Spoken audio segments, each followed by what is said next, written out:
Nakabenepisyo karon ang pipila ka mga PUJ sa Davao City sa pag-abot sa sweeper flight sanglit gihire sila sa LGU aron dunay kita karong panahon sa enhanced community quarantine. Ani ang report ni Sheila Vergara Rubio.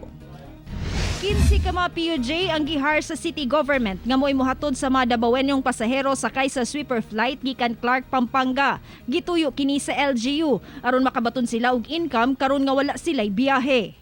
Ang mga jeepneys kasi para naman meron silang kita naman during this time.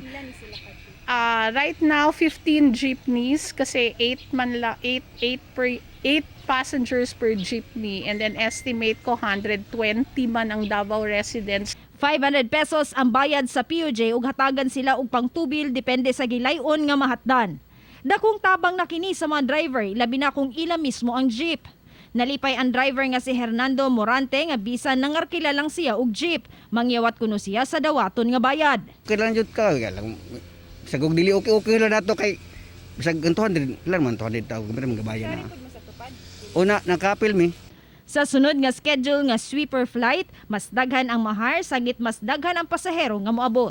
Kauban si Bebot Kahe sa kamera, ako si Sheila Vergara Rubio para sa One Mindanao.